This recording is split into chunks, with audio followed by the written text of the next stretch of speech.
What's up? It's Cole again, and we're going to dive right in with this first topic of picking a strategy. So here we go. When it comes to investing in real estate, there are three types of income. The first income is called passive income. This is my favorite. This is doing something once and getting paid for life. The way you get passive income is by having long-term tenants. You can own commercial, residential property, and land. Depending on what you're doing with the land, the commercial property, or the residential, whoever's using that space is going to pay you every single month. So you do work once to buy that property and then continue to cash flow it for life. The second type of income is called active income. Now this is where you're buying and immediately selling. It's active. These are flips. These are wholesales. These are rehabs. It's even some development where you buy land, improve the land, build a house on it with the intention of not holding it long term but selling it. Technically, active is anything that you own in 1 year and 1 day or less. That's technically active income. Now there are some projects that will go 18 months, 24 months, these development projects, again, where you don't intend to hang on them for long-term passive income.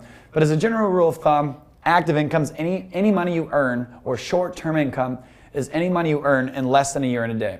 And then the last one is called interest income. What interest income is after you've done well enough, long enough, and you have extra money, you now lend your money out like you're a bank and collect interest. As I'm recording this video, fair money right now is lending out at anywhere between 8 and 12%.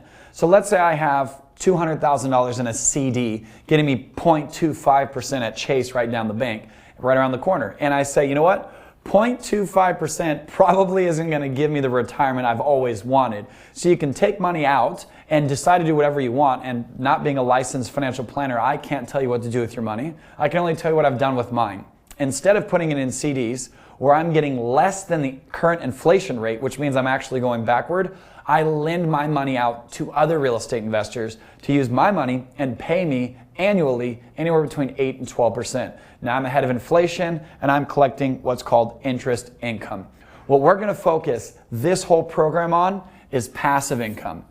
Why passive income? Number one, it's my favorite, and like I said earlier, it's doing something once and getting paid for life. Who doesn't like doing that? Now, of course, there's ongoing maintenance, so I don't want to oversell that I bought a house in 2000 and never thought about it again. Of course, there are going to be things like leaking toilets and water heaters, but if you use property management, you never hear about those properties. It's really just ongoing management as budgeting that income.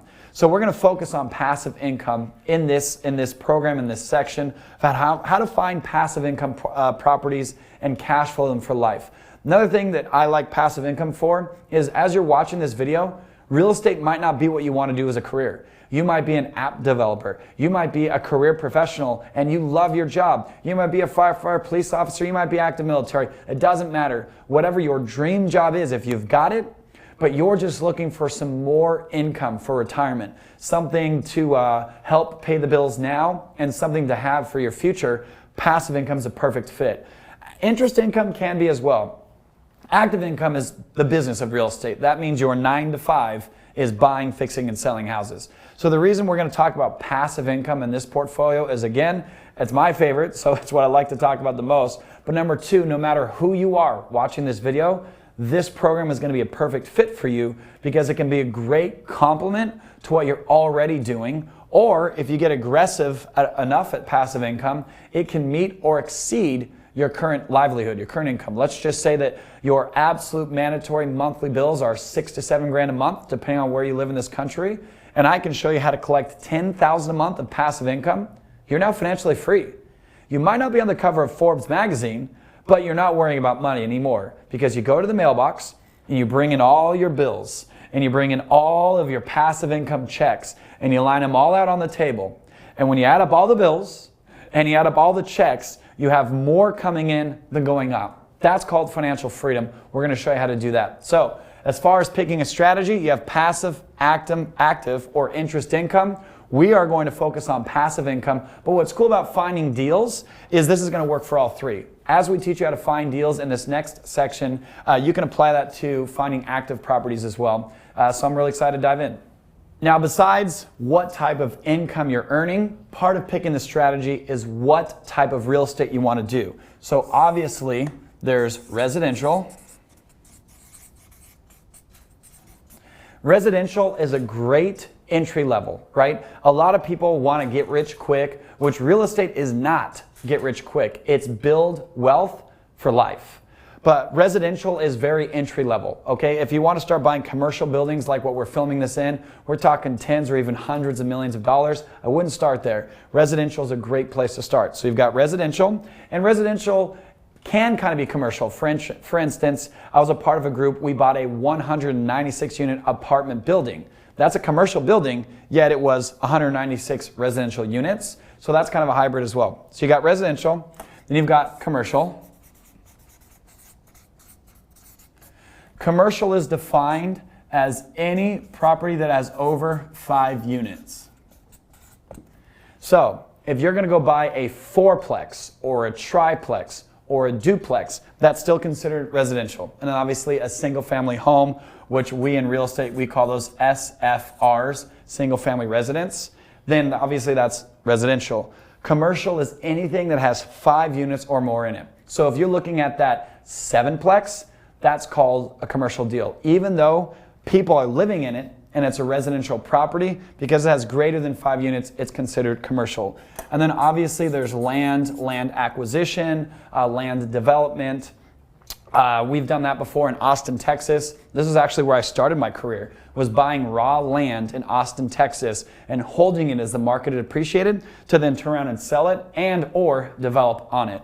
So as you are, again, picking your strategy, what type of income do you want to make? Are you looking to buy a rental property, collect passive income, or are you looking to buy a flip and make some active income? Once you've identified what type of money you want to make, then it's a matter of, cool, do I want to flip a house? Do I want to flip a building? Do I want to flip land? Or what we're going to be talking about in this program, do I want to buy and hold a house? Do I want to buy and hold a commercial building and rent it out to office space like what we're recording in today? Or have a commercial building, again, that has residential units, 5 or more? Or do I want to buy and hold land? What can you do as far as holding land?